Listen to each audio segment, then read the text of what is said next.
Hey everyone, and welcome back to the Same Old Arsenal podcast. We are back. Post-game analysis show is back. Very exciting to have with me the usual crew.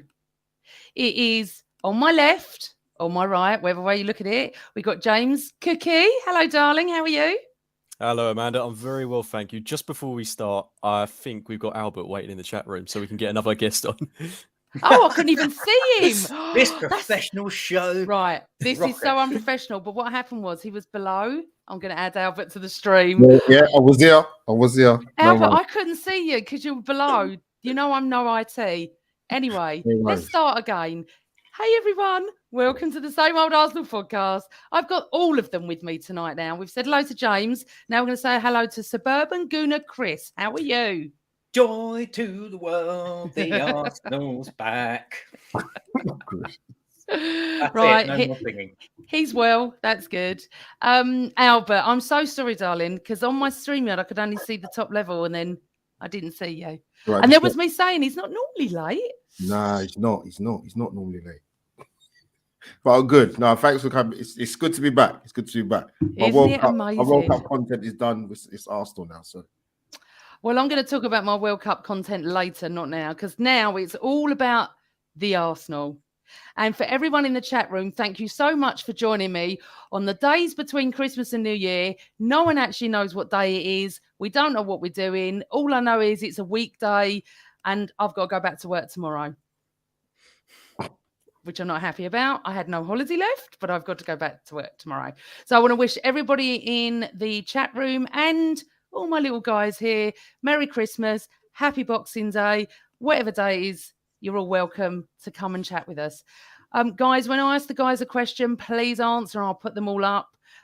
Also, please press like and subscribe. You've got to press like if you're top of the league. Anyone in this chat room that is top of the league, you've got to press like straight away.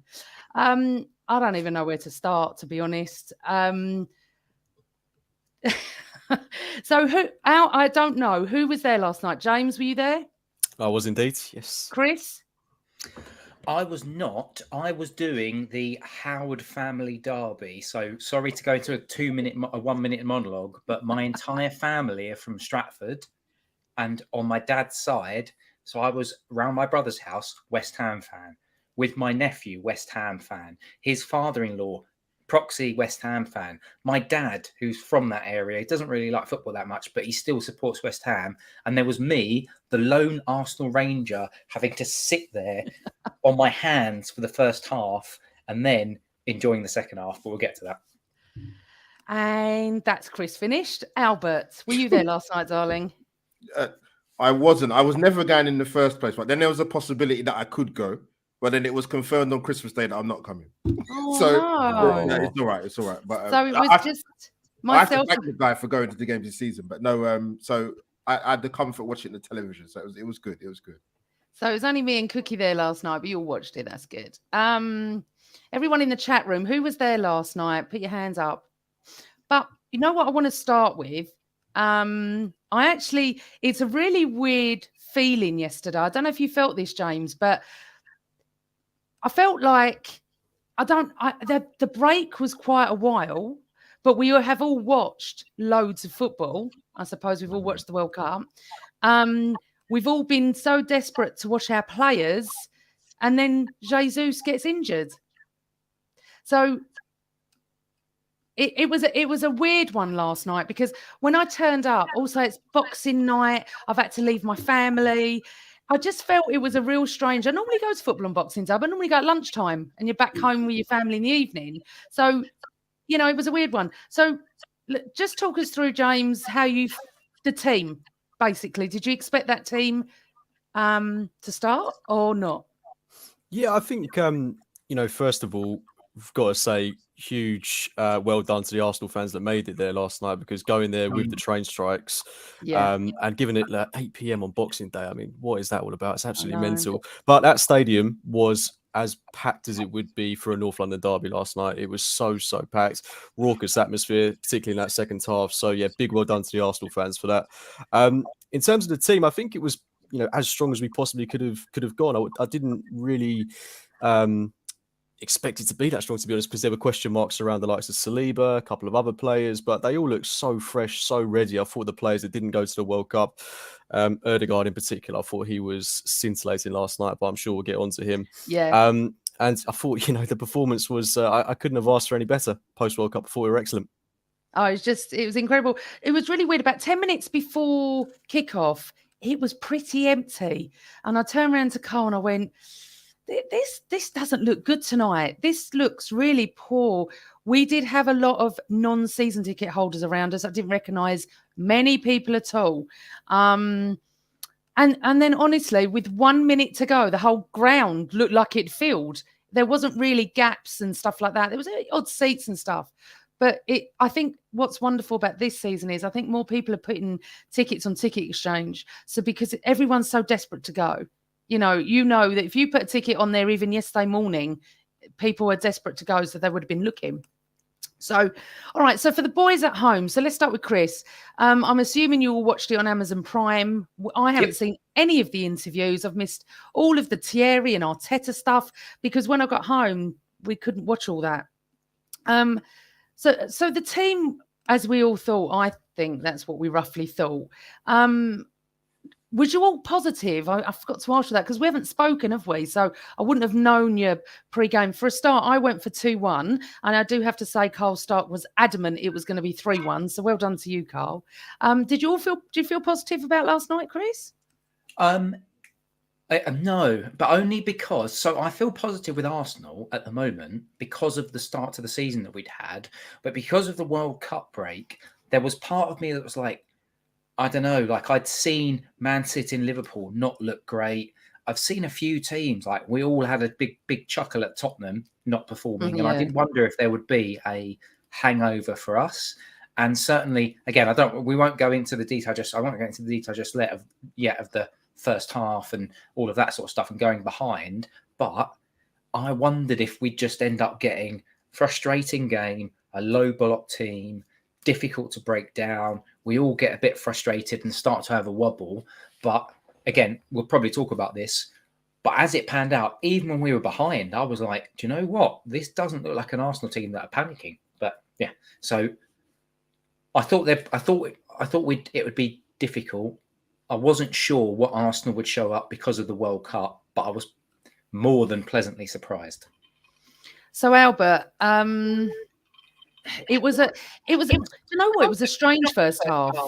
Can anyone hear me back? Because I can hear myself back, or do I sound okay? You're right to me. You're fine. Okay, fine. I'll carry on. It's a bit weird hearing myself.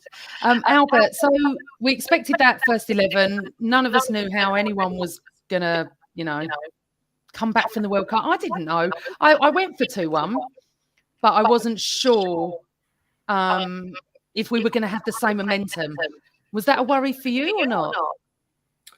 Not really for me. I know there was a lot of hoo-ha around that sort of before the World Cup break, but sort of going into this game, I was quite confident just because our record against West Ham is very, very good at the Emirates, and for them, their record is atrocious, diabolical actually, Amanda, to be honest. But yeah, they'd only scored. I think they'd only scored before yesterday, three goals away from home this season. I mean, I know they were struggling to score goals, but that's quite bad. So I was quite confident, Amanda. Yes, London derby. Yes, we had the break from the World Cup, but I think you know what it was when there was the Man City Liverpool game in the Carabao Cup. That was a barnstormer, and you think we've had the break for the World Cup. So the actual game yesterday itself was in terms of standards, and it's not like a normal season, Amanda. Obviously, you had the World Cup, but I don't know, how can I put it? The players are they're not at the beginning of the season. They're a bit way through it, but it's not towards the end of the season. So they're kind of fine-tuned, really. So I think it shouldn't be probably a major surprise how the momentum of the game went, but that's how I kind of saw it, to be honest. Okay, I'm really sorry, but I've just changed. So hopefully this is a bit better. Is there an echo? I think I've just set my microphone slightly different. I do apologise. So we get started, and to be honest, looking back, it wasn't as bad as I thought, but I just felt the first half. I mean, obviously you had the disallowed goal, which I thought I called offside before I even hit it. I didn't even look at the linesman. I called offside. We started off fresh, didn't we, James? I would like to say just a bit about the atmosphere in the ground. I thought the first half was a little bit poor. The second half was incredible. And as always, you know, they go and score their penalty and we're clapping them back and we're up on our feet and we're doing everything that, you know, we've always been doing. But what puts me off, and I absolutely love the Ashburton Army, I think they're phenomenal. But I do not, and I hate it, and I always have hated drums in the ground. And I think it's changing our atmosphere. James, do you agree or not on that? I know we spoke about this before.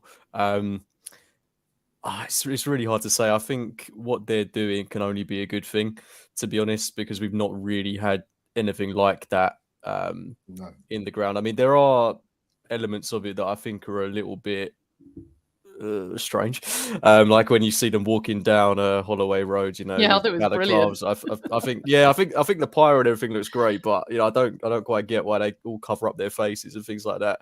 No, I'm not going to go into that, but I find that a little bit bizarre. But I think in terms of the atmosphere they're generating and what they're doing, kind of almost every game now, where they're bringing something out at the start. I mean, even yesterday where it was just those little red and white banners. I mean, it's such a nice touch, and you know, see him clapping for the full 90 plus minutes. It is only a good thing. I'm not too fussed about the drums, to be honest. I mean, you can hear it in every single corner of the ground, and I do get what you mean. It can interrupt some of the chants. But I thought in that second half, I mean, the entire crowd was just overwhelming in terms of getting the songs out there. I mean, the one for Arsene Wenger in particular was being bellowed out. The one thing I do think we need to get better is North London forever at the start. I still think that's not quite right. It feels so rushed at the start of games, particularly yesterday where there was that kind of minutes between the minutes applause and then the game starting, and then they just kind of played a song kind of halfway through. It just that didn't work yesterday for me. I think that needs fine tuning.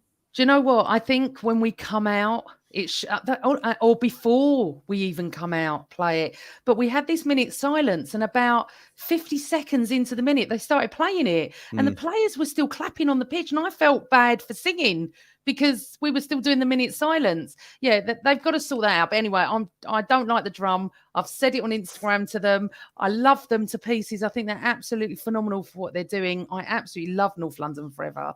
I know there's a few people that don't. But the drum drives me mad because I do feel it's affecting the chants. I do. But anyway, let's move on. I'm just going to go. Let's go up to the penalty. What was your thoughts on the first half, James? I thought, to be honest, I thought we played pretty well. There's nothing that, you know, was standing out to me as being particularly poor. I just think the only criticism I would have is that we were being overly intricate, which, you know, Arsenal teams have really always been guilty of. But there were so many opportunities where we got into a good position and you're just thinking, put the ball on someone's foot to score or just take a shot. And we just weren't doing that. And I think we were just lacking that cutting edge in the final third. But we created so many opportunities and we got into so many dangerous areas that, like you were saying, Chris, this team wasn't worrying. There was nothing for me to be particularly worried about as a supporter.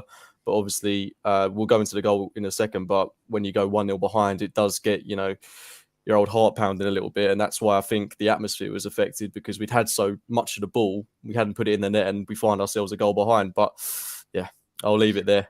And James, what about, and I'm going to move on to Chris in a second, but what about the bloody... Why weren't they shooting? I felt like I was back 3 years ago screaming, shoot, shoot, shoot every minute, because they were just trying to walk it into the goal. I don't know if they were nervous. I don't know, but it drove me mad, James. I was like, come on, Thomas, you shoot. Odegaard, you shoot. Yeah, it's like I was saying, we got into so many opportunities where we were maybe, you know, 10 yards away from the net and we're still trying to find that final ball to make sure, you know, it absolutely goes in the net. But when you look at the goals we scored in the second half, the opportunities that we created, I mean, they kind of came from, well, really good play, first of all. But that Martinelli shot, I don't think he takes that shot in the first half, you know, because it was a tight angle. But when we're in those positions, we need to shoot more often, because the likes of Martinelli, Odegaard, Xhaka, even Nketiah, they've all got the ability to score from those tight situations. So, yeah, I think, you know, we learned to do it in the second half. I think, you know, maybe just a little bit of nerves, as you say, coming back into the Premier League. but our finishing yesterday, as it has been all season, was really, really good. Okay, so Lynn Simpsons, welcome to the show, Lynn. Every week you're here, and it's lovely to see you again. Lynn thinks, Chris, personally for me, that was a soft pen. What do you think? It was a massively soft penalty. I think most of us look at it and think, if that was the other way, how would we feel? And if that would have been given to us, I'd have probably thought, that's a bit soft, got a bit fortunate there. Again, going back to what I was saying earlier, with my brother, West Ham fan, he was he's very partisan. Even he said, that's a very soft one. But going back to the Saka goal that was disallowed, even he said, do you know what? Offside it should be about, have you taken an unfair advantage? I'm not really sure how much I'm not sure how much of an advantage that actually was for us. I mean, it was the tiniest of clips off of Saka's heel. So I think, by the letter of the law, that offside goal should have stood. Going back to the penalty, fast forwarding to that penalty on 27 minutes or 25 minutes, whenever it was, yeah, it felt really, really super soft. And at half time, it just felt like the VAR was just tipping onto the wrong side of unfortunate for us. Like you had the Cresswell one where he's moved his hand up like that and it's hit his head. It's not a penalty, but he's moved his hand up as almost like a natural human reaction. I think if he moves his hands up a split second earlier, his hand's probably naturally going to go towards his face. And, that might have even hit his hand. But even if is that even a penalty? I don't know. But it just felt like, whilst the decisions were right in that first half, the penalty that wasn't given for us, the penalty that was given for them because there technically was contact and the Saka thing, it felt to me like it was all just kind of stuff that's like you're kind of thinking, oh, yeah, but maybe, but it's probably right. Do you know what I mean? Yeah, and Albert, in the grounds, as you know, we don't get a replay on the penalty. So I've literally WhatsApped my dad and gone on Twitter and said, was that a pen? I can't tell you the split. It was 50-50 on whether it was or wasn't. So we don't see it, right? So I'm sort of going, Cole doesn't think it is. I don't know, right? And we had that again with our penalty. Now, when I went on Twitter on our penalty, everyone said it wasn't. So I knew straight when he was still standing on the pitch, the referee, I said to Cole, this don't look good. He hasn't even gone to the screens yet. He hasn't been called to the screens. I said to Cole, I think this is going to be going to the screen and it's going to be called, because people like Arsblog and Charles Watson, all that, was saying never a penalty. And I was like, that's a shame. So I was already okay with it because I'd already seen it wasn't. But for you, Albert, both of them, I thought it was a penalty. I've obviously come home and watched match today and I went, that's a penalty. We would have wanted that. If that was Jesus or Saka going through and he was slightly touched, when you're running at speed and you're touched, you're going to go, aren't you, Albert? Yeah, that's the thing. Like you said it. If that was if the shoe was in the other foot with the West Ham penalty, Arsenal, especially with Arsenal fans' history with referees in the Premier League over covering a number of years, they'd have been absolutely furious that hadn't been given. They'd have said there's been conspiracies. We need to watch Ref Watch with Dermot Gallagher and see what he said. Amanda, all sorts would have happened. So at the time, and when it happened at real time, I wasn't sure, but I thought, let me see the replay. When I saw the replay, I was that when you got the angle that you got for it to be conclusive, you're like, you know what? I can see what that's been given as a penalty. As for the Arsenal one, that we didn't get, Michael Oliver was very, very unsure about that penalty.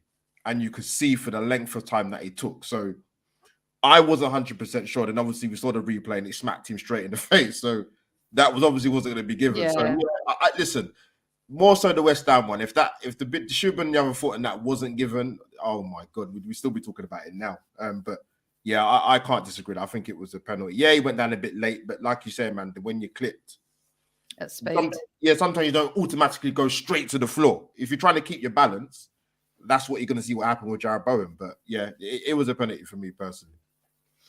Okay, so Chris, you just brought up a point privately. Jesus, Liverpool, penalty. Yeah, we had the same thing, didn't we? And again, was in the ground for that one. And you see the contact, and there is contact. And so you've got to say, that's a penalty. It's contact. Yeah. So we as Arsenal fans, I don't think can say, well, the Jesus one was a penalty because there's contact. And then say, well, Jared Bowen, you've gone down too easily. Yeah, he has gone down easily, but maybe Jesus went down a little bit easier. So, hey, sometimes it's for us, sometimes it's against us. So when he takes a penalty, it's right in front of me, literally right in front of me. And it was a very good penalty. It really was. And then it's 1-0 to West Ham. And as Cookie, you know, we all got up, we all cheered for our players to get back. There was an urgency. There was like, come on, we can do this. It's only 1-0 against West Ham. We've got really another whole half to go. What was you feeling in the ground? Was you thinking, we're going to do this? I sort of said to Carl, Cookie, at that stage, I went, would you take 1-1? He said no. I said I would. Because I just, I thought the World Cup, I thought the hangover, nothing was falling for us. They weren't shooting. They weren't playing badly. I can't say they were playing badly. West Ham parked a bus and we had to try and break them down. But was you thinking that we can still do this? Yeah, I mean, I was a little bit worried pre-game, to be honest, because I know a lot of people were thinking this could be a whitewash, 3-4, maybe even 5-0. West Ham's position in the league obviously isn't great this season. They've not played particularly well this season, but they are a team that got to the latter stages of Europa League last year. And when I was looking at their kind of front four yesterday, you've got Berama in there, you've got Antonio leading the line. They were bringing the likes of Fornals off from the bench. They've got Bowen, who's an excellent player. And obviously they've got Paqueta and Declan Rice in midfield. So it's not exactly a team that's short of talent. Those are all good players that I've listed there. And I thought Bowen and Antonio in particular on the break were particularly dangerous. I mean, Bowen against our left-hand side where we know either Tierney or Zinchenko wants to slot into midfield and basically vacates that left-back spot when we're on the ball. I thought Bowen was having so much joy down there. And at 1-0 to them, my main worry is, they've got a defence that's fairly solid. Dawson can head the ball away for games on end. If we don't score fairly soon, then the worry is that we're going to commit so many men forwards, and then they've got danger on the break in the likes of Antonio and Bowen. Yeah. And that's why I was a bit worried towards the end of that first half, because we had so many opportunities. We obviously had the penalty call, and the relief I felt when we got that penalty was overwhelming.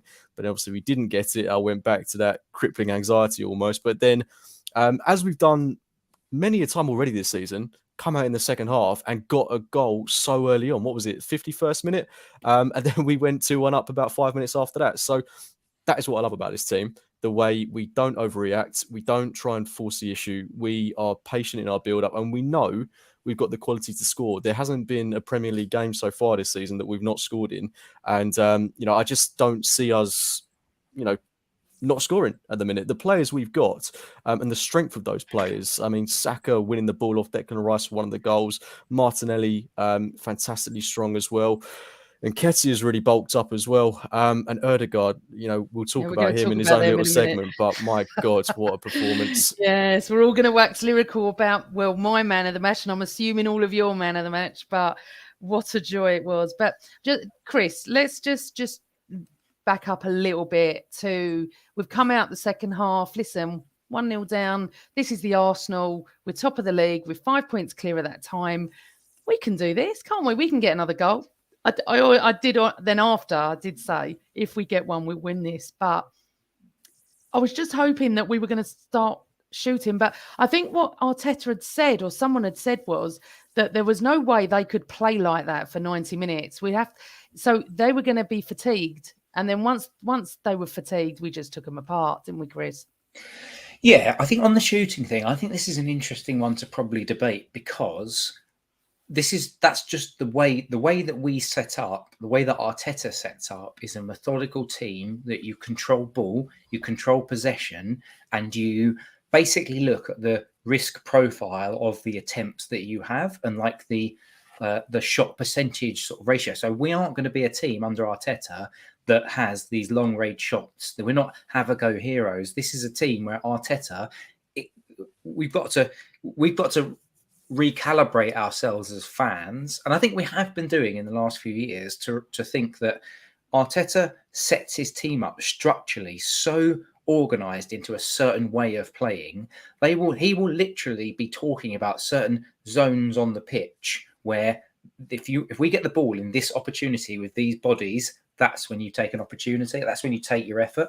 And that's why I don't think we're going to see, those we don't see those Thomas Partey efforts too much, or we don't see those shooting from the edge of the box, because actually it's about work positions, maneuver the opposition into certain positions, get in behind. I thought Kieran Tierney was quite good from that perspective. He got in behind at times, and that's how Arteta wants to play. He wants to manipulate the opposition so that it's creating space and creating a lower risk profile for shots that we take. So I'm not worried about when we don't take longer range shots. What I am worried about is if we don't control games, and we controlled this game from start to finish. I wasn't stressed. Well, I was frustrated, but I wasn't stressed at half time. Like I went to go and get a drink, had a little chat with the family members that weren't watching the game, and they're all sitting there pensively saying, how's everyone doing? Because it's all, Arsenal versus West Ham family, blah, blah, blah, blah. But I wasn't stressed because this Arsenal team didn't look stressed. Like in that first half, we didn't look like a team that was like, oh God, we're one behind here.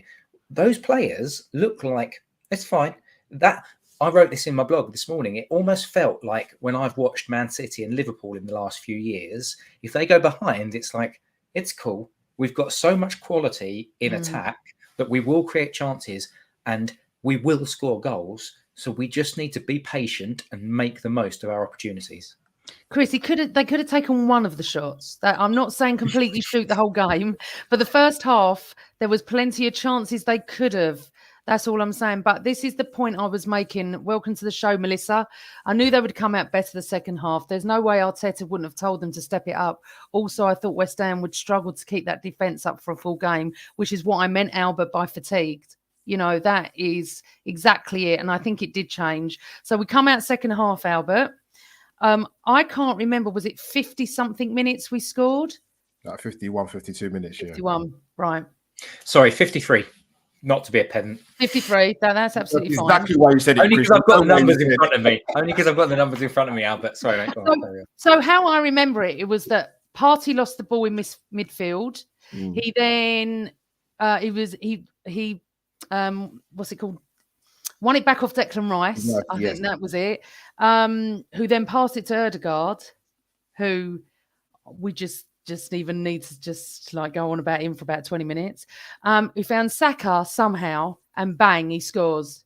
It was just an incredible, lovely goal to watch, wasn't it?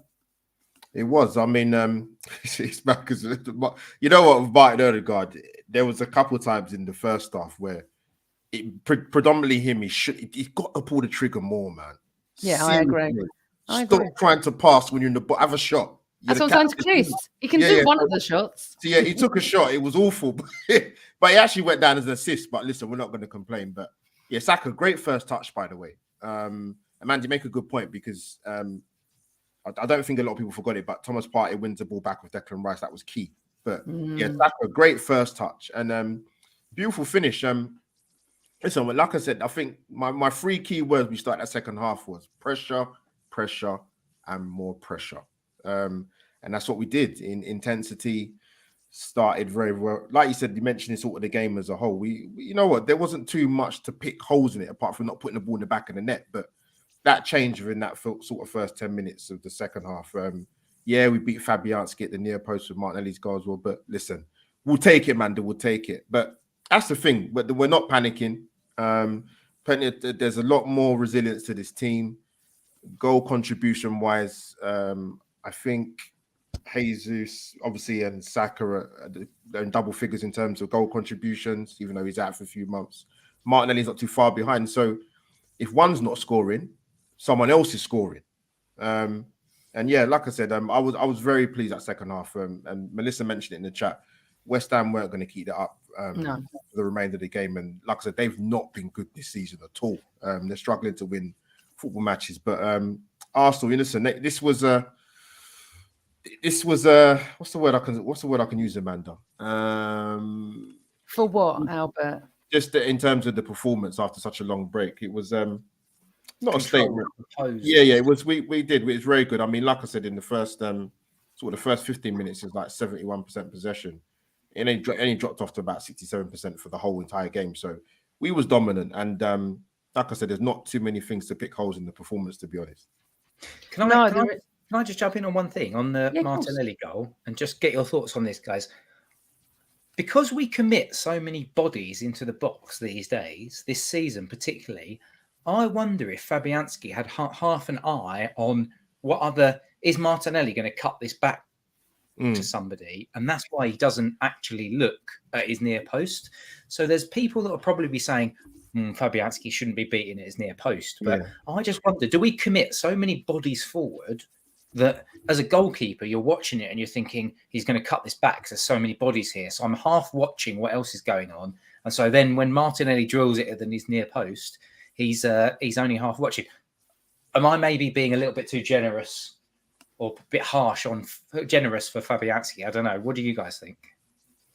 I think that he should not have let that in his near post. And I think you're being a little bit unfair on Martinelli because I think it was a very good shot. Cookie? Yeah, likewise. I think you got a really good point there, Chris, because it's also not typically somewhere you'd find us shooting from or any team shooting from. But like you say, Amanda, really good, hard, low finish. It's going to be difficult for the keeper either way. Albert? Yeah, not just to agree with what the guys were saying, really. Yeah, you as a keeper, if that was Ramsdale, would be furious if you let that in that type of goal. So, listen, as Arsenal fans, we are not complaining. So, yeah, that was pivotal to go 2-1 up so quickly. Why don't we just go from back to front and just discuss the players, because we want to talk about each players, don't we? We don't want to just talk about Odegaard and Saka, because I think there's other players that I'd like to talk about. Ramsdale didn't have much to do until the last few minutes, and he made an amazing save, didn't he, boys? Absolutely. Yeah, no, I mean, what can you say about Ramsdale? I mean, apart from that save, I thought his distribution was very good last night. I thought he looked fresh, ready to go. Great save, great character to have in the team. England's number one, obviously. I was just thinking about his character, James. I love his character. I do love a little bit of that shithousery, and I think he's got that. Okay, let's talk about Chris. Tierney, and then obviously Zinchenko came on, which is great to see that he's back fit. Yeah, I mean, it's really good. I wonder how. I'm really interested to see how that dynamic's going to play out in the next few games. I think Cookie and I are on the Kieran Tierney love train, because we do both appreciate him quite a lot. I hope I don't, James, I hope you don't mind me talking on behalf of. No, mate, I will never, ever, to the day I'm in the ground, get off the Kieran Tierney love train. But we're on that bandwagon. So as the designated representative for the Kieran Tierney love train, I'm just going to speak on behalf of both of us now. But so I'm pleased that he got some minutes, because pre-World Cup, a little bit concerned when we were playing Tomiyasu at left back in games where, we all talked about the Liverpool game where it was like, do you know what? I can understand tactically, but then there was other games where Arteta was playing Tomiyasu and it felt a bit weird. My hope is that Arteta is going to now use this time, because we've got an intense period. The next few months are going to be really intense, where he rotates properly and says, do you know what? This game is a Kieran Tierney game. West Ham home, it's a Kieran Tierney game. Maybe Brighton away is a Kieran Tierney game. Maybe it's a Zinchenko game. But what we want to see is sensible, logical rotation. And my hope is that that's what we're going to get. Maybe, to be fair to Arteta, maybe he and his coaching team knew something about Tierney's fitness pre-World Cup that we didn't. And so maybe we will get that. But that's my hope. Albert, I'm not on the love train. I've always loved Tierney, but I love Zinchenko and what he brings as well. So where do you stand on this? And you know what's amazing? I even forgot, Chris, about Tomiyasu. I even forgot. As soon as you mentioned him, I lit up and thought, oh my God, we've still got Tommy as well. Because we have got such great players now for different positions that we've never had before, where we're going, should we have Tierney? Should we have Zinchenko? Should we have Ben White? Should we Tomiyasu? Albert, so are you a Tierney or a Zinchenko sort of man, as they say? I love my Scottish Braveheart Tierney, man. But listen, we've added Zinchenko to the club. He's a winner, Amanda. He comes with experience, even at 26. They say you can't buy experience. Yes, you can, people. So they bring different qualities. They do. You know, we know Zinchenko can step inside, and you know, for the national team, for Ukraine, he plays in the midfield area. Obviously, his time at City and at Arsenal, he played as a left back, but a bit more than that. So they bring different qualities. Look, Tierney, we've spoken about Manda before. He has to be managed. Listen, he's high risk in terms of the injuries he had in his career, not just at Arsenal. So I wasn't too worried. And actually, competition should be in certain positions at the football club. Nobody should be walking into the team or a guaranteed starter. There should be pressure. So, as Eddie mentioned in his interview, it was a great answer, by the way, saying about you know, the pressure about trying to step in for Jesus. He said, "Look, it's a pressure. It's pressure regardless of being at Arsenal." Simple answer, but very, very true. So, yeah, man, I enjoy both, man. So, listen, bring it on. So do I. I'm a bit like you. I love both. Where these two over there, are more Tierney. No. I wouldn't say more Tierney. Yeah, hold on. Yeah, you did say you was on the Tierney love train. Yeah, but I mean, there are two separate trains here, Amanda. There's well, that's fair enough. You can interchange on the trains. You know, we've got a season pass here. So go on. So everyone in the chat room, who are you, Tierney or Zinchenko? The thing is, it's horrible to even ask that because we love both of them, to be honest. Yes. And they give very different things. But you're right, Chris. You have to play them in the games where we feel, you know, the days of playing Xhaka in the left back or the right back position. Thank God. Thank God. And I love Xhaka. We all do. Let's move along slightly to Gabriel. Decent game. Nothing major, was it? There wasn't. I don't think there was anything that anyone else want to talk about Gabriel. I think he's going to be one of these players that we need to keep fit all season because I think as good as Saliba's been, he's also been excellent this season, despite a few rash moments. And it was, at the minute, what I really like about him is he's just kind of delivering consistent 7 out of 10s every single game. That's exactly what we need. Yeah. Agree, boys? Anything else to add on Gabriel? I think the keeping him fit thing is interesting. What I think is positive is that we have, even though Arteta talks about we need bodies in January, and we do, defensively, I think we're all right. And if you think about who can play centre-half, we just had Tomiyasu, who's played for Japan in the World Cup at centre-half. We've got Ben White, who can slot in at centre-half. And then me personally, you've got Gabriel, you've got Saliba, you've got Ben White, you've got Tomiyasu, and you've got Holding in, personally, I'd say, as a fifth choice. And I'm fine with that. And that's the thing that really let us down at the end of last season because Gabriel went down injured and was basically just playing on fumes. And then we had Holding who got sent off against Tottenham. And so we were down to bare bones for that Newcastle game away, which is causing us all nightmares. But now, if you've got Gabriel that does come out, you could play Saliba as a left centre half and play White in there. You can play Tomiyasu at the right back. Like there's options. So that's lovely, and they're good options as well, Chris, aren't they? Yeah. They're not like oh my god options. They're good options. You mean Cedric? We're going to invoke the name of Cedric. At this as Cole said, just no room for Cedric in the squad. Ask Chris. You become like famous for this, infamous. Yeah. Right, Saliba. God, who doesn't love William Saliba? Albert. Yeah, listen, you know, I think even Arteta's spoken about in terms of the partnership between Gabriel and Saliba. I don't think he probably expected it to gel that quickly, but it's been brilliant, and it has been brilliant. Listen, Antonio's he's a tricky customer most of the time, so they knew there's going to be in for a physical battle. But no, they dealt with, you know what, defensively, we got ourselves into really good positions to cover the centre-backs when they're out of positions and the full-backs were making the right decisions at the right time. So defensively, I'm very happy and comfortable with this team defensively. I've mentioned that for quite a while now because we've got a defence who we can look at and actually trust and not look in trepidation. Who's on the bench or who's playing in the defensive unit. But yeah, no complaints, Amanda, to be honest. Well, is anyone interested in the fact that Nottingham Forest just scored versus Man United? They're 2-1.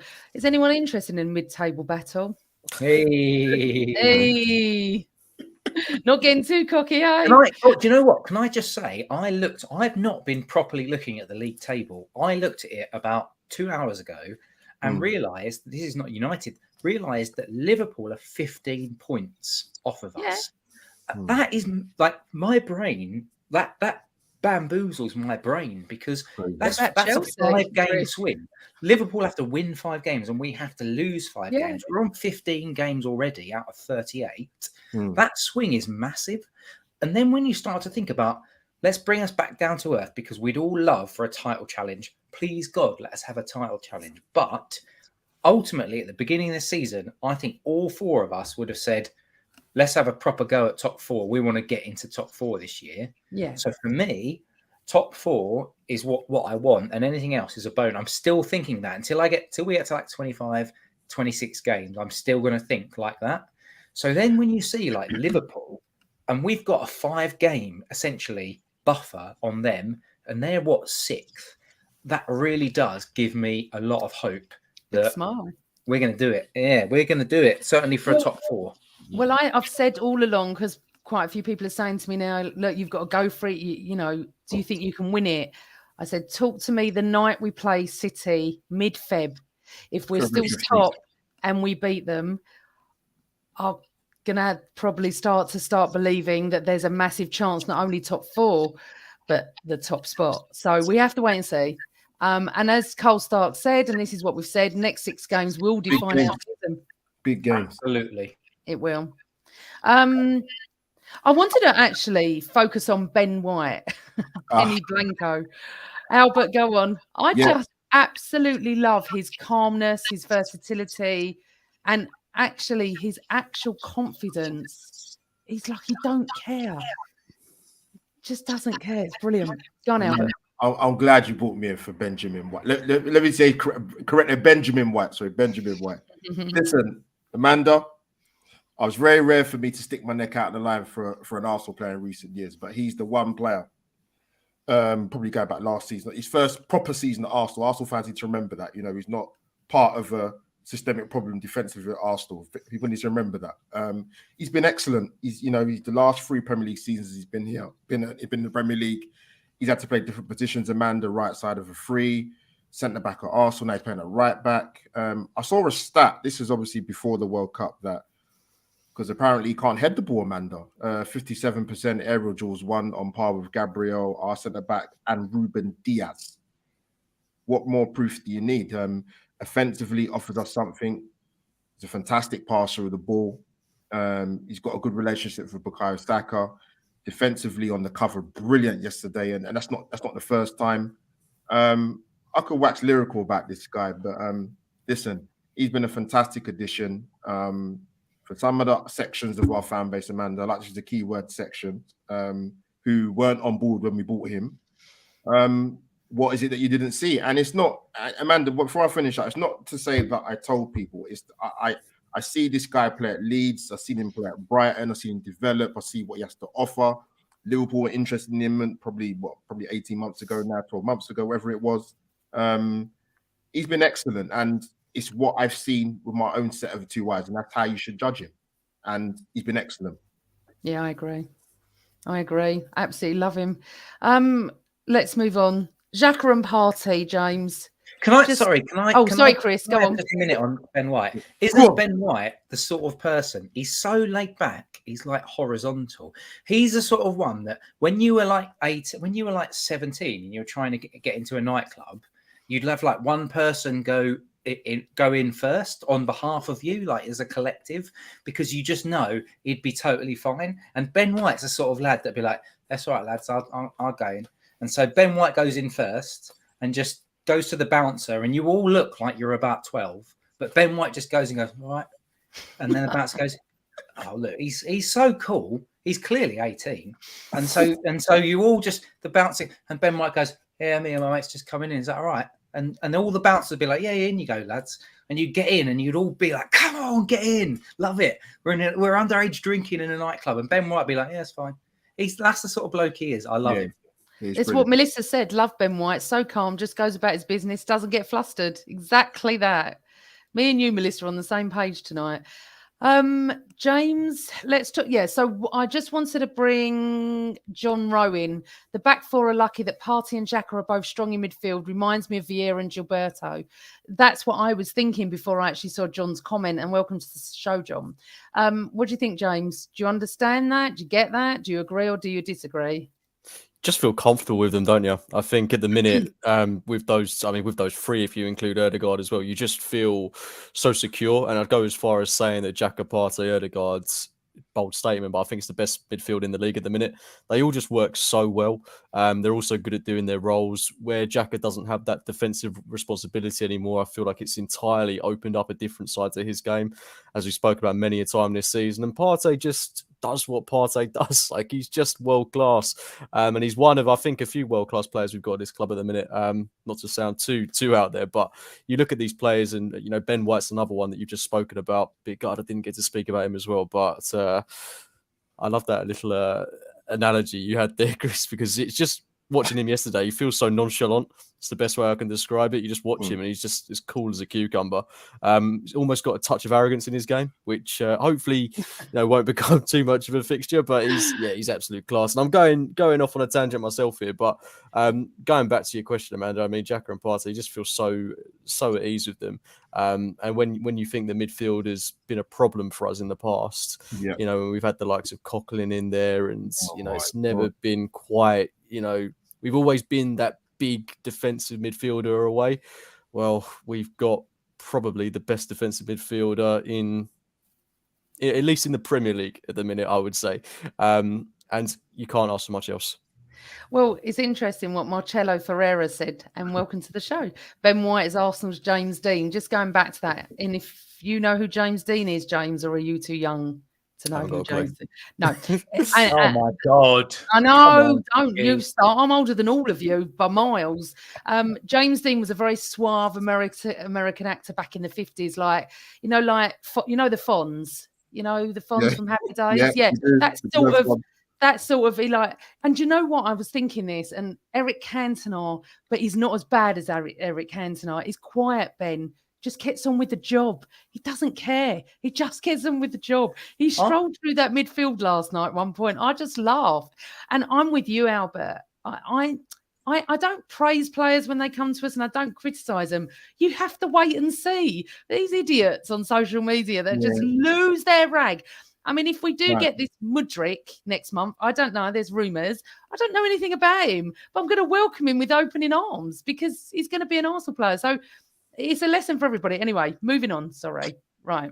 Xhaka and Partey. Anyone else got anything to say? I mean, I'm totally happy with them. And I agree with you, James. They are the best midfield in the league. Well, we are top of the league. So it's not unfair to say that. No. Do you know we have domination? So the thing about yesterday's first half is that made me comfortable is that in our defensive third and in the midfield third, we basically bossed the entire game and looked comfortable.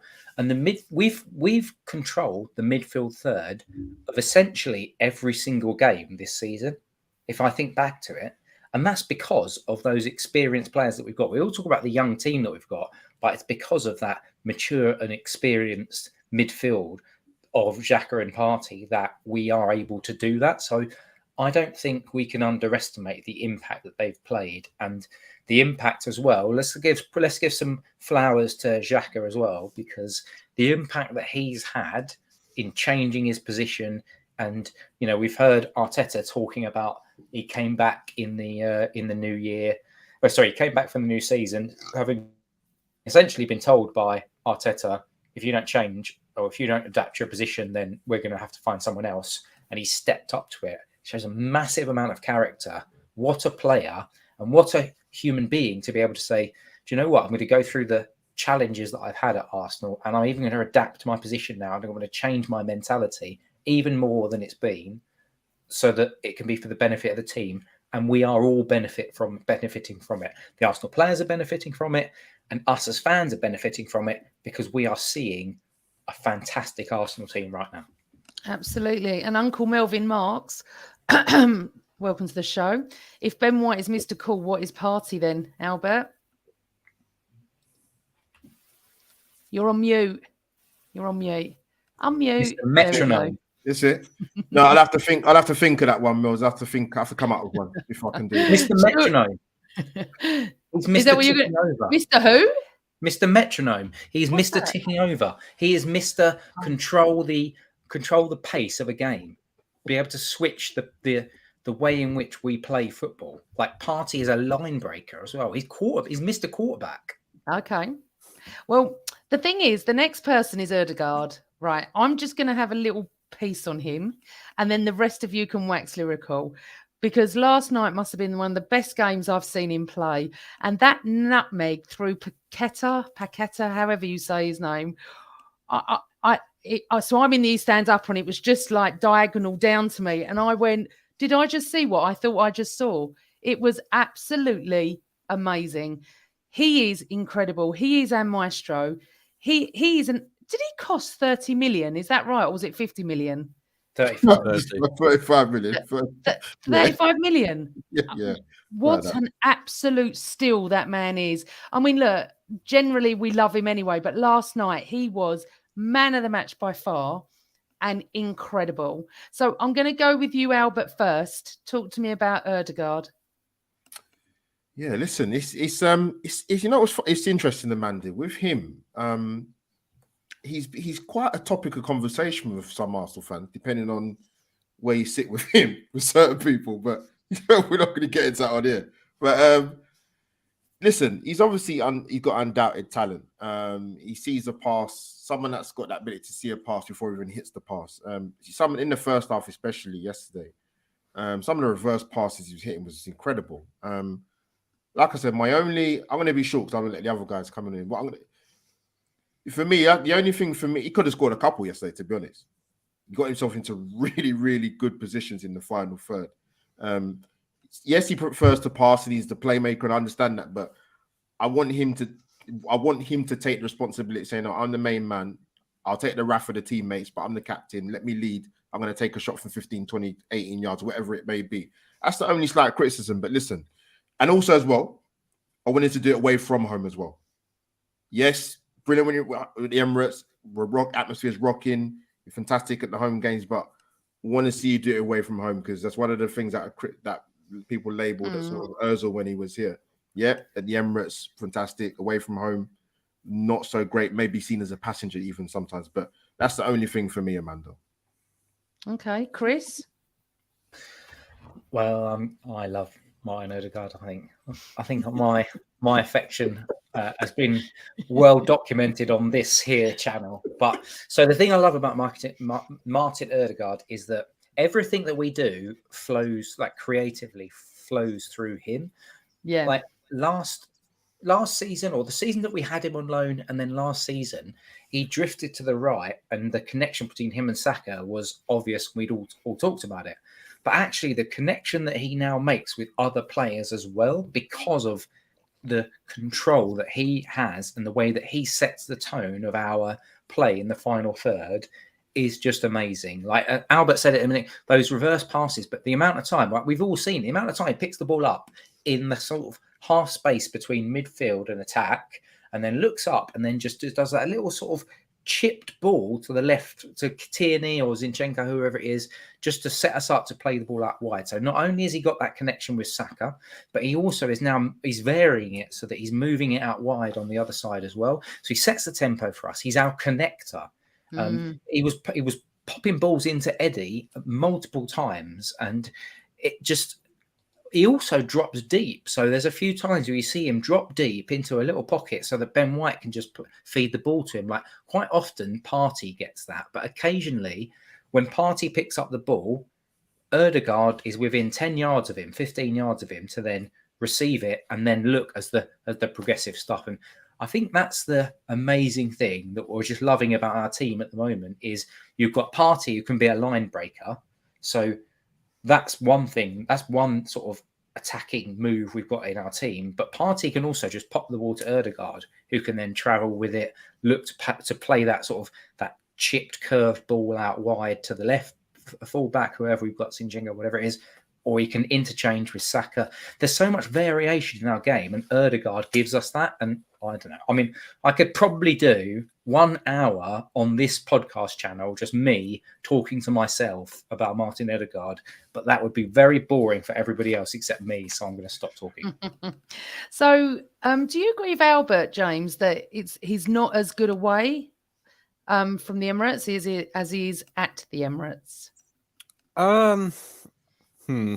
Not sure I can entirely agree with that, mate. I think there are certain games where he may be a little bit more on the periphery, but I think you've also got to kind of accept when you go away from home, you're not going to have the rub of the green in terms of having the ball as often as you might like. Obviously, last night we had close to 70% possession, so he's allowed to do what he wants to do with the ball effectively. And you look at the way West Ham played, particularly in that last 20 minutes, it felt like they gave up. So he was allowed to do whatever he wanted to do with that football. And he did it very, very brilliantly. And I've got no doubts that if we play, he starts against Brighton, which you would assume he does, then I think we'll hopefully see a replica of that performance, because if he's able to do that on a consistent basis, he will be, no question marks about it, a world-class player come the end of this season, if he's not already one. But I think, like you say, you make a good point that it's about him doing it consistently, which has been an area of his game that he certainly wasn't doing last season. But now I really think this season, I mean, you can't really argue with 10 goal contributions in the Premier League. I mean, that is elite. That's really, really good in 14 games that he's played, or 15. So I couldn't be happy with Martin Odegaard. Captain's performance. It feels like we've got a good captain for the first time in a long time. A young captain too. Presses at the right times. Presses really well. Great work rate. Great tenacity. And I think you're right in saying, Albert, about the shooting thing. I noticed that towards the end of the game, when he noticed that West Ham were backing off a little bit, he started to take more opportunities to shoot when the pressure was off and the game was effectively won. He should be doing that when it's 0-0 or, we're a goal behind or whatever, because he's got the talent to do it. We all know he's got the talent to do it. He's scored 6 goals in the Premier League this season, and they've all been fairly good goals. So he's got to do it more often, because he has it in his locker. And apart from that, I mean, it would be wrong to criticise any further, because last night, it's as close to a 10 out of 10 performance as you're going to get. Also, I would fight you. I would fight you as well. I'll fight myself. We're all going to fight each other over Odegaard. But coming close to Odegaard, who I thought was an amazing, as we always say every week, is Bukayo Saka. Christopher, Bukayo Saka is getting better and better and better. Do you know what's for me? I almost feel a bit guilty for what I'm about to say, but because he's so good and impacts games so much, I almost take it for granted. Like, again, I wrote a piece this morning and I talked about how great we were. I basically gave Saka a sentence or two, and it's almost like, yep, Bukayo Saka played well, scored. He's one of our star players. So reliable. That's it, because that is it. He is absolutely amazing. I do wonder how Arteta is going to manage him in terms of, we don't want basically him to break down like a wheelchair, because he started at such a young age. And by the time he gets to 22, 23, he's played so much football that his body starts to collapse in on itself. But maybe I'm just getting a little bit too worried for no reason, because he seems robust, because he gets absolutely kicked and booted everywhere and he gets up each time. But maybe that's the reason why we're looking at this Mudryk, because maybe we are looking at rotating the left and right wide players. Again, Mudryk is almost exclusively for Shakhtar. He's played as a left winger, but I wonder if Arteta's thinking, look, you can play as a left. Chris, we'll continue. That's my drunken dad literally saying he's going to. I'm going to mute myself. I'm going to mute. Oh, bless him. He's embarrassed. Chris, you run a power cut. For those on audio, Chris's dad just walked in and told Chris something, because Chris is not at home tonight. Albert, Saka. Well. Where do I start? What's it? Double figures for goal contributions already this season. And he's only just getting started, Amanda. Listen, Mr. Consistent. He's 21. With him, and I think this is probably more aimed at rival fans. They know he's good, but I don't think they realise he was this good. Yeah. Gareth Southgate sees something. Arteta, obviously, is coming to the club at a time when he kind of broke into the team kind of thing. Emery gave him his chance, but Saka's just Mr. Consistent. I still think he can be better in terms of finishing. I still think he can be better. He's getting better. But he was in the second half, especially yesterday. I thought he was excellent. He really, really was. He gave Cresswell untold problems. He gives most fullbacks untold problems. And he's done really, really well. More so because at the start of the season, people were like, I'm in an R and they wasn't sure about the form. And I said, but if you actually watch the games he's played in for Arsenal, every single time you see him get the ball, he's doubled up on. Yeah. Early part of the season, he didn't even get a breather. But when you've got intellectual, intelligent players around him like Zinchenko and the likes of Odegaard, who's got a fantastic relationship with, you've got developing a great relationship with Ben White as well. There's just more to come, Amanda. Listen, like I said, the thing with him was to add more goals because obviously he can toast defenders. He's got some decent pace about him. I've never seen him for a young player, or generally just a player in general. He makes the ball stick. Brilliant. He's in close proximity. Very rarely gets knocked off of the ball, and that's an amazing thing for someone that's not built like massively or physically, but that can develop. But he's excellent at keeping the ball, which is key in terms of possession. But listen, onwards and upwards for him. He's been amazing, and he'll continue to be amazing. Do you know, it's interesting you said about rival fans because as you all know, I always say this, I've got a lot of City friends, and one of my City friends said he's no Phil Foden. And I used to argue with him about a season ago and say, listen, what I'm watching, if he just gets better and better, it's just going to be way better than Phil Foden. We always argued. And I think in the World Cup, if you noticed on social media, all England fans were going mad about how much Saka was being kicked and kicked and kicked. And so many of us went, welcome to being an Arsenal fan. Welcome to our world. Because This is what we go through. And I think a lot of, not foreign fans, sorry, a lot of rival fans were saying, no, he doesn't get kicked like this. I said, well, he does every week.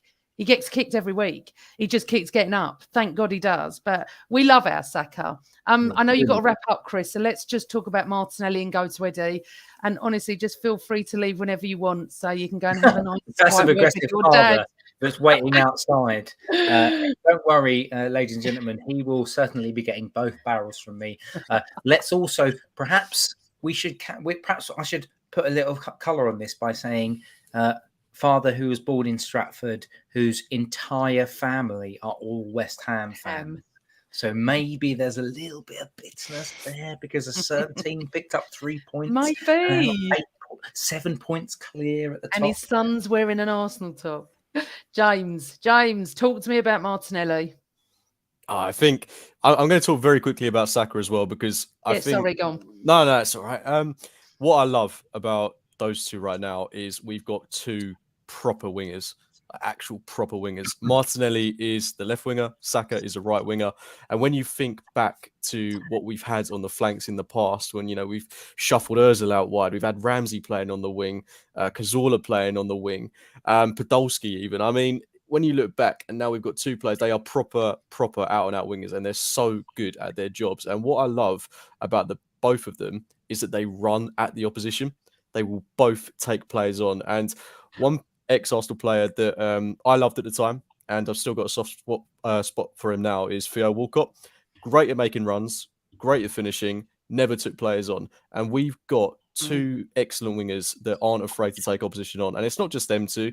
Eddie was doing it last night. Odegaard does it as well. Jesus does it.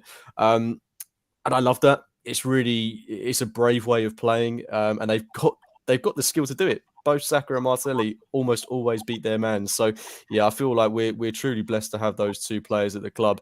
And I hope we keep them forever because I've never been so in love with two footballers. Well said, Dave. Well said. Look at his eyes. They're all googly. Chris wants to talk about Martinelli, then he's really got to go and see his dad. So go on, Chris. Yeah, my only dad. I'm going to go and remind my dad about the score yesterday as well. The thing about Martinelli, it's amazing, is that, 2-3 years ago, I think it was under the Emery reign, we saw him first start and play in the Europa League, and you see potential. And we've seen this over so many years. The likes of Iwobi, they burst onto the scene. They look really, really good. They never quite hit that next level. But Martinelli feels like a player that is ready to hit that next level. And again, just to continue the Martinelli love train, James and I have a season pass on multiple love trains. It's a bit like TFL. You can do multiple season passes, but the Martinelli love train must continue because this guy is amazing. He's direct. He's fast. He terrifies teams. He terrifies the best teams in the league. Jurgen Klopp's been dribbling over him for the last 2 or 3 years. And that's for a reason, because he's magnificent. He's a magnificent footballer. And when you've got somebody that terrifies defences on the left and terrifies defences on the right, then it causes issues because teams think we can't overload on one side or the other side. We can't double down. 3 years ago or 2 years ago, people talked about Arsenal. When Arteta first joined us as a manager, we were talking about how everything goes down the left-hand side, or the Emirates, Kolasinac or whatever it was. It all happened down the left-hand side with cutbacks. We've got so many options now, and that's because Martinelli is just as fantastic as Saka. And I can't speak highly enough about them. Right, 17 Chris. goal contributions, man. So Honestly, yeah, amazing. You're so funny. Head off. Thank you so much. Love you guys all. We love you. Chris. Thank you, Chris. We'll see you later, next show. Take mate. care. Merry Christmas. There we go. And there were 2. I hope you can't hear my echo back because I can hear myself again. Hopefully not. Can you hear me? Yeah. Let me try something else. I can hear you fine. I don't know. Yeah. Oh, I can just hear myself. I hope this, because it's not going to be good on audio. But anyway, you two, let's now move on to Eddie. Yes. And Albert. Look, I had Alan Algar on the show, and I'm going to name and shame him. He's not impressed with it. I said, we've got to give him a chance. Albert, you continue. Go on. Yeah, I did a review on my channel this morning of the game yesterday, and but I clipped a particular piece that is about Eddie. You know what it is, Amanda? Yeah, I listen. I've seen many opinions about him, right? Negative, ultra negative, and negative. To me, there's two sorts of ways you can look at it. Even I look at it from my own personal point of view. Is he going to be the main man going forward? Who knows? Arteta loves him. Arteta sees something in him that he's obviously kept him here. So he's going to be here for a fair few seasons, and people need to get over it, right? But I think for me, Amanda, not just yesterday's performance. We'll talk about that quickly, actually. Yeah, so I thought we did well yesterday. And I'm glad he got the goal. And there are a couple of moments in the first half where decision-making wise, and I think Thierry Henry spoke about that, particularly with a couple of situations he got himself into and not getting shots off. But yeah, great goal, by the way. Great team goal, but great finish. You got to put the ball back, and he did that. But just to finish up before I sort of go to Cookie, the thing is, man, we had the break with the World Cup, right?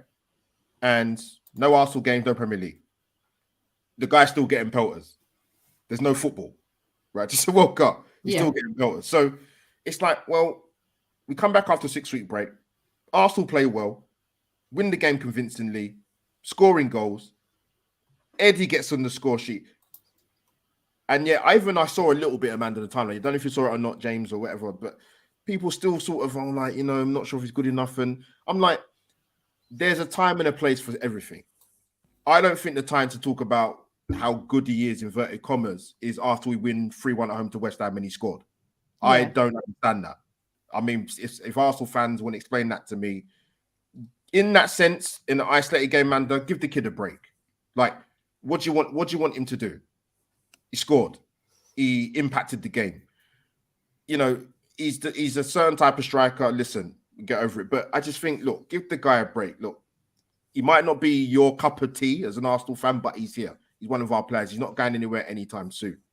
He's got a big role to fill in the next, till end of February, possibly, Amanda, depending on how quickly Jesus comes back. And if Arsenal are going to buy a striker. I don't think they will, but that's another subject. But listen, just give the kid a break, man. What I saw on the socials yesterday, I'm like, we won. We played well. And also, go on. I hope my microphone isn't too bad, but also, we've got to support him. He's going to be playing for us for weeks on end until Jesus is back. And he's not that bad, but it's just going to take a bit of time. Remember, he comes in, he comes out, he doesn't have that consistency. He's going to have it now. And he scored in his first game. So, hello. Let's just, people on social media really need to understand that some of these players do actually read these comments. As we know, he's a young boy. And I feel he feels he's not wanted. Do you know what I mean, James? Or am I being a bit too mothery about this? I don't know. I don't think Eddie should feel like he's unwanted. I think that would be very harsh on himself, because I noticed particularly, I thought support for him was good in the ground yesterday. Everyone was raucous after he scored, chanting his name. Every big cheer for him when the lineups were announced at the start.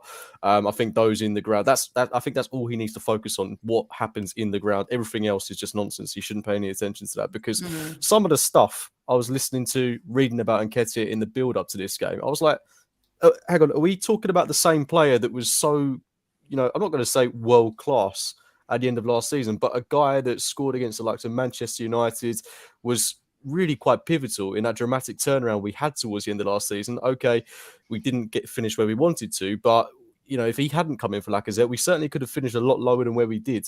So I think he was excellent in the period that he played last season, given that he was coming in cold. He has played football this season, and okay, he has been underwhelming at times, but you've got to remember that he's coming into the B team every time he's played. He's not coming into the starting Premier League team. He's coming into a team that's had the likes of Cedric, Holding, not to disrespect Fabio Vieira, but you're coming into a completely different group of players.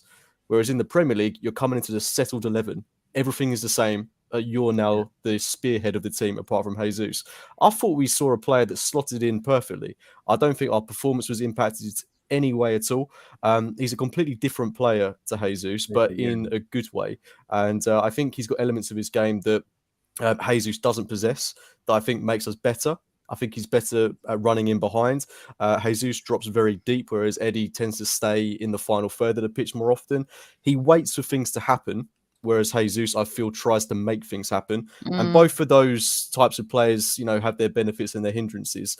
But he took his goal brilliantly, pinned the defender, physically very strong in the top half of his body. Excellent finish. Given Jesus' goal-scoring form, would he have scored that? I don't know. But I think what you would say about Eddie is that if he was playing for any mid-table team in the Premier League as their first-choice striker, I'd have a comfortable amount of money on him scoring at least 15 goals a season. And if he got to that point, then you'd have big clubs sniffing around him. And you've got to remember as well, reality check for a moment, this is our second choice striker. You can't have a world-class player waiting in the wings. It doesn't happen, because if they're world-class, they'll be playing week in, week out for a world-class team. There are only a handful of teams that can have that luxury. Real Madrid, Barcelona, etc. I mean, you look at Bayern Munich; they've got Choupo-Moting starting as their striker, and even Manchester City, their B striker is Alvarez, who is a World Cup winner, but coming into the team when they signed him, the drop off from Haaland to him is pretty significant. So you just can't have a world-class player waiting in the wings. And Eddie, for what we need as a club at this moment in time, a player that's going to work hard, is going to score goals, and he's just an all-round good player to have, in my opinion, as a second-choice striker. I've only got good things to say about him, and hopefully he picks up where he left off, because last night I thought he was excellent. And I think we need to support him. Absolutely, he needs it, and he's only going to get better with that support. And he's not that bad a player, he really isn't. And he's just got to give him time. Just some of the stuff I was seeing, even during the World Cup, I was like, you realise the Premier League season's on a break, right? Like, you can't affect any games. Arsenal were not playing. And then yesterday we had the game. Obviously, Cookie, you saw it differently because he's at the game. But from the social media stuff I was seeing, I'm like, if you just watch the game I've been watching, like, he scored a good goal as well. It wasn't like a scrappy goal. It's a really good team goal. And like, what Arsenal fans, what do you want? What do you want from him in that particular game? He's contributed to the team winning the game and get 3 points. I don't get. Yeah, go on, Amanda. Sorry, come here. No, I agree with you, but I do miss Jesus in the team. It's a real hard one, because I just love what he brings, the tenacity. And as Cookie says, he makes things happen. But would he have scored that? He hasn't scored for a while, which for me isn't a problem. But we do you know, Eddie's there to score goals. Anyway, look, we've been done an hour and 15 minutes already. I need to get a couple of things out. So Brighton, I've just asked Chris what his prediction for Brighton is. He's going 1-1, which I'm surprised at. Cookie, Brighton, and I'm writing these down so I remember. I'd be disappointed if we didn't win it. And it is going to be a really tough game, but they've not got Caicedo. Caicedo, however you say it, probably butchered that, but he's out. He's out through suspension. I don't think McAllister's going to be back. If there was ever, this is a good time to be playing Brighton, I think. And they've just, they've not quite got the strength not that we've got great strength in depth, but I would feel going away playing against them, if we're able to maintain the levels that we were at yesterday, we should hopefully, because they'll potentially be a bit more fatigued than we were. We could be, but yeah, I think we should win. I don't think it'll be easy. I'm going to go 1-0. So you're going 1-0, Albert? Oh, our record's not fantastic there. I can see why Chris went 1-1 actually. You know what? I'm going to be bold actually. I'm going to go us to sneak it 2-1. Yep. Yeah. I think it'll be very Leedsy. Good football inside, man. Yeah. I am a bit worried about it because I can see them, having a lot of chance in this game, almost dominating it at times. The games are coming thick and fast at the minute. So yeah, we'll do well to win this game. Okay, so I'm going 1-0. I haven't done a 1-0 yet this season. Ooh. I just think it's going to be, like you all say, a bit tough, but I do think we'll win it. Also, someone's just mentioned that Saliba is 1 yellow short of a suspension. Now, do we want him to get a yellow against Newcastle? Then that stops him playing in the Oxford game. Does that count? I don't know where yellows count anymore. Yeah, it's hard. They do count. I'm certain they. Oxford is the League Cup, yeah, and that is after Newcastle. Cup. Oh, FA Cup, sorry. Yeah. So that's after. Yeah, we need him to get a yellow against Newcastle. I'm telling you, we can't do that with Spurs or United. That's for sure. Man, they're still trying to get a ticket for that Newcastle game. If anyone's got a spare ticket for Newcastle, please let Albert know. That's going to be a humdinger, mate. Trust me. Azat B is going 2-1 to the Arsenal. Right, couple of other bits. I'm going to be back on New Year's Day. Not sure what time. Probably in the afternoon sometime. I might do it when you've all woken up from all your parties and all your drinking. And I'm going to be discussing Brighton. I don't know who's on the show yet. It depends who's free and willing on New Year's Day, but I'm not going post-game on New Year's Eve. Also, I would like to say that during the World Cup, for those that don't know, I did 7 shows called What Arsenal Mean to Me, and I really want to thank the guests. So the first one up was Jordan Jarrett Bryan, who's on TalkSport, brilliant guest. Yeah, he is. He's brilliant. He's lovely. Second guest was Stuart McFarlane. Third time he's been on the show. Absolutely lovely. It's a fantastic experience to listen to him because he's so close to everyone at the club. Travels with him 24/7. So if you want to watch that one. Then we had our Danny from the Bergkamp Wonderland and Melvin from the Over and Over and Over Again podcast. Then really interesting chat. Tom from the Gooner Talk came on, Tom Canton, all our mates. It was fantastic to have me one-on-one with Tom. Then I had Akil Vyas and Tim Payton from the AST, and I could have spoken to them for about 3 hours. And it was brilliant. And Tim was also at the World Cup, so we were discussing that as well. Last one before the last one, sorry. The penultimate was Dave Hillier, who used to play for us in the 80s, and I love Dave. Yeah, it's a great show. And the last one was my dad and my cousin, and we went back to all our games at Highbury and all our life together. So if any of you want to watch or listen, they're all up on the Same Old Arsenal. I just want to say thank you to all of those people that came on. It's just, I wanted to keep Arsenal alive during the World Cup, and it was brilliant. I loved them all. So if you want to go and listen, for those that constantly are here week after week, thank you so much. I want to wish you a happy new year. I'm going to be back on New Year's Day. Are we going to win at Brighton? I don't know. Let's hope so. I've gone for 1-0. Albert's 2-1. Cookie's 1-0. Chris has gone for a draw. Listen, have a great week. As I said, I still don't know what day it is. Enjoy your festivities, your mince pies, your sausage rolls, whatever you're drinking. Enjoy. For me, that's it. Also, I'd like to thank Albert and Cookie. Cookie, tell everyone where they can find you. Go on, Cookie. You can find me. Well, it depends on New Year's. Probably hanging out the back of a skip somewhere. No, you can find me on Twitter at JECook96. Thank you for having me on as always, Amanda. You're welcome. Thank you, Carl Stark, for the 7 shows. Thank you, Hachi.